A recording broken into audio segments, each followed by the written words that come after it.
Hola a todos, ¿qué tal? ¿Cómo están?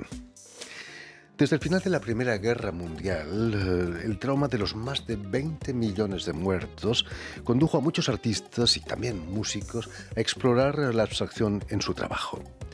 Sin embargo, desde entonces la figuración resiste e incluso, como en la obra de nuestro invitado de hoy, el artista franco-argentino Mario Gurfein, convive en un mismo artista.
Buenas tardes, Mario. Buenas tardes. Bienvenido a Muchas Radio gracias. Francia Internacional. El título de la exposición que inauguras mañana, este martes 17, en la Galería Argentina de París, Abstracciones y Figuraciones, es singularmente en plural. Sí, Hay muchas abstracciones, ¿no? Muchas figuraciones en la historia del arte.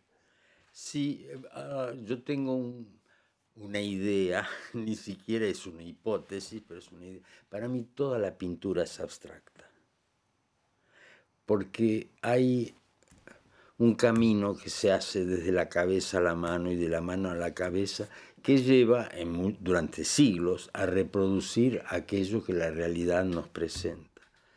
Pero está reproducido a través de una técnica, la técnica de la pintura, que es abstracta.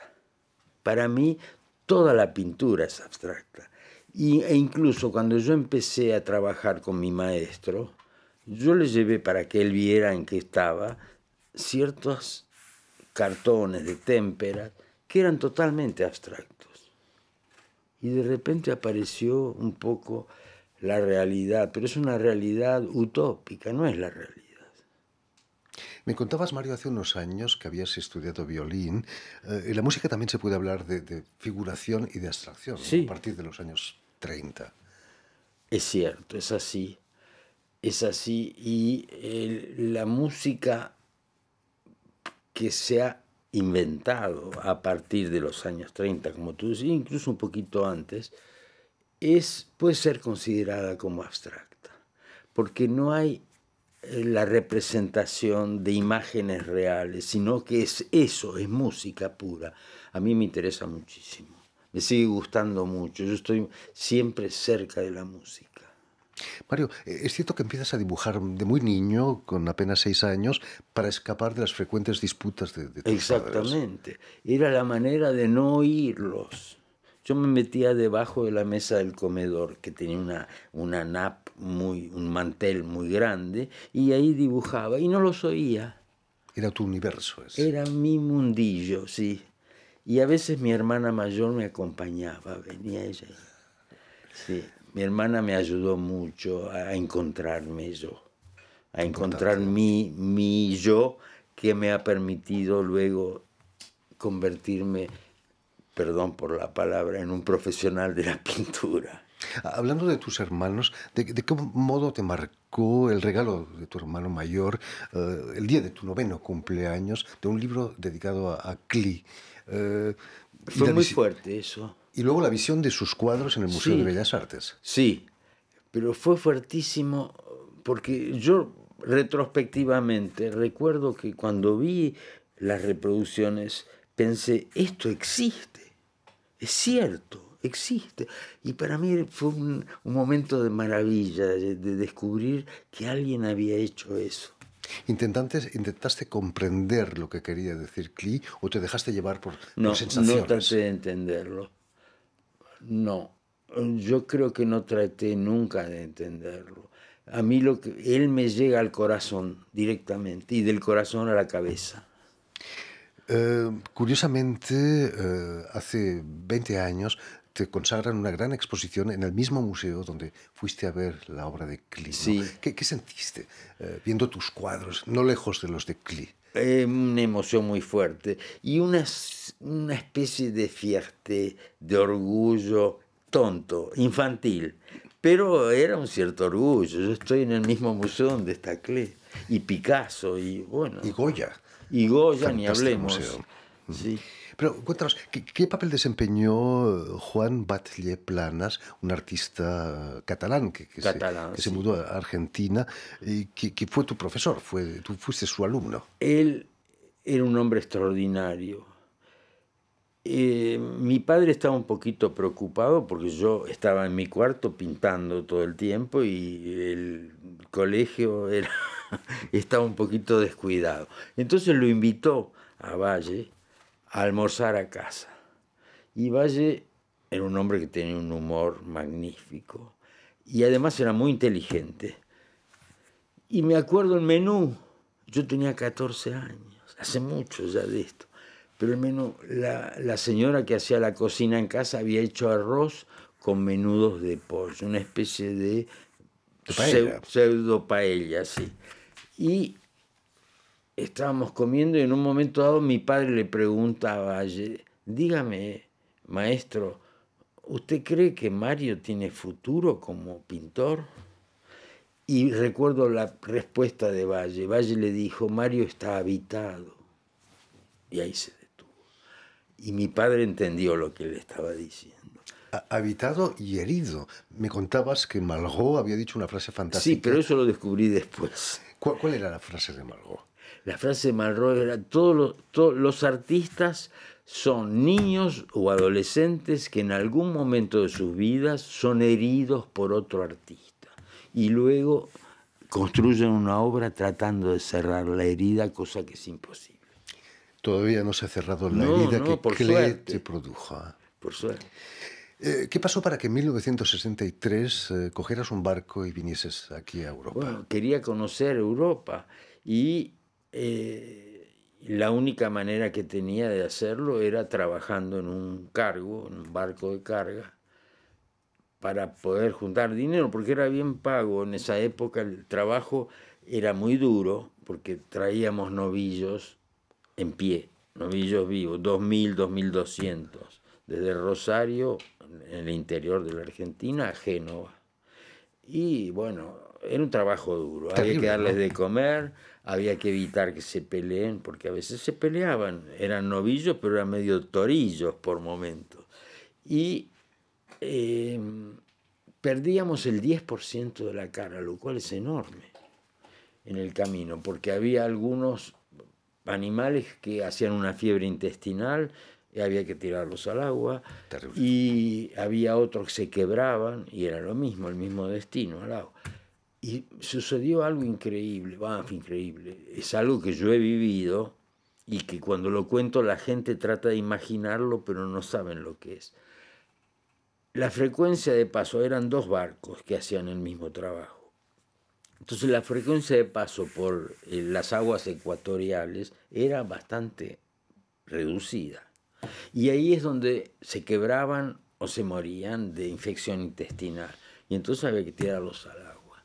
Y ahí ¿qué apareció? Apareció una jauría de orcas que nos seguían esperando la comidita. Pero es Increíble. increíble porque yo sé, de acuerdo a lo que la ciencia dice, que los animales no tienen ninguna capacidad de razonamiento, pero quizás tienen memoria, no sé cómo es exacto, pero tirábamos los bichos, eran animales de 300 kilos, 300 y pico de kilos, y no terminaban de hundirse en el agua y ya estaban devorados por las orcas. Increíble. Y había una orca jefa y 4 otras que la seguían. hay que ver lo que son esos animales. Bueno, es bastante improbable que una orca se encuentre con un novillo de 300 kilos en pleno océano, ¿no? No, por eso les llamó la atención y por eso nos seguían, nos esperaban. Increíble. Y luego, cuando parábamos de tirar los bichos, golpeaban contra la coque del barco para pedir más. Es extraordinario. Increíble. Llegas a Francia, me imagino lo primero que haces es ver museos, ¿no? ¿O me equivoco? No, Cuéntame. no tengo vergüenza de eso. No, yo compré un autito en Génova, un Fiat 500, el verdadero, no ese que hacen ahora.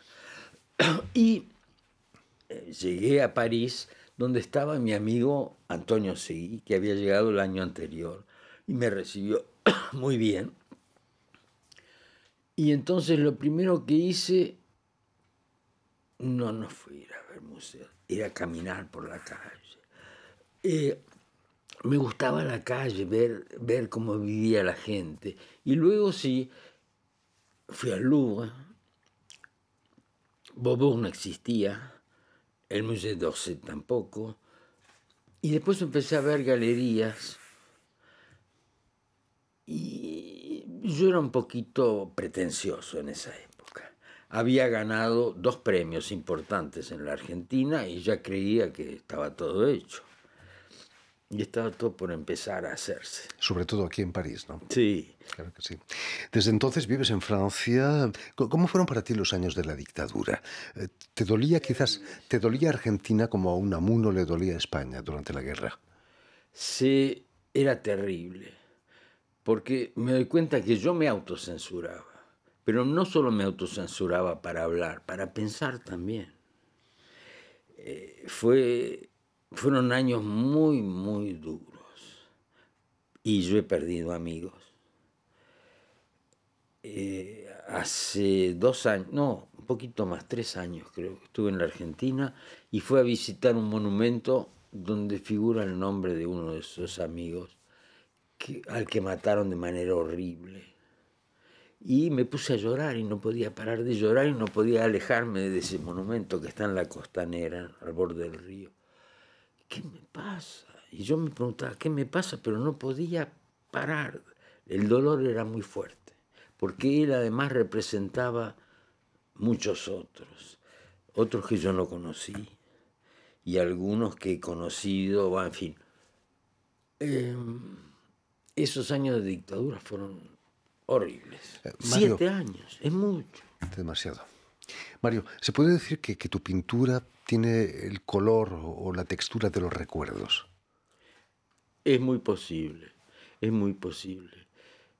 Yo creo que en mi pintura lo primero que surge es la soledad. Y no sé, y hay también quizás una cierta melancolía que tiene que ver no solo con la Argentina, sino con la ciudad de Buenos Aires, donde yo nací y donde he vivido, ¿no? Creo, sí, puede ser. La música argentina, hablábamos antes de empezar el programa, tiene una cierta melancolía, una cierta nostalgia. ¿De dónde sale esa nostalgia? Quizás de que es un país de inmigración. Quizás de eso, y de una inmigración muy pobre. Los inmigrantes que llegaron a la Argentina llegaban con hambre y comieron y bebieron y fueron aceptados. Yo creo que debe venir de eso la melancolía. Pero incluso antes, la colonización argentina fue muy dura. Hubo guerras tremendas. Terrible. Hablando de sueños, de recuerdos, tu obra no está muy lejos del surrealismo tampoco, ¿no? No. Mi maestro era surrealista.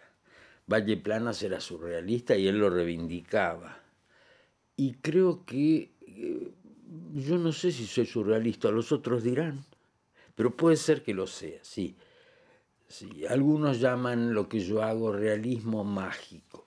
¿Por qué realismo mágico? No sé, sí, ¿por qué no identificarme con el surrealismo? El surrealismo en el fondo es una manera de escapar a la realidad que no siempre es fácil. Exacto, pero tampoco es fácil ser surrealista. Es el surrealismo, yo no sé qué es. Va a cumplir 100 años. Precisamente, sí, 100 años. Hay 100 años de surrealismo. Y me pregunto si yo tengo algo que ver con lo que pensaba Breton. No creo. Pero en algún lugar nos encontramos. Seguro que sí. Pero volvamos a la exposición que inauguras mañana martes en la Galería Argentina. Es un ejercicio muy difícil, ¿no? Mezclar abstracción y figuración. No para mí, no para mí. Incluso sí, hay parte de los trabajos que expongo son totalmente abstractos. Y yo los quiero, ¿eh? Los quiero tanto como quiero los figurativos. Es una prueba de libertad, ¿no? Porque Breton era un dogmático terrible. Sí, era muy dogmático Breton. Era totalmente... Uy, claro, pero era muy difícil también definirse como una surrealidad en esa época.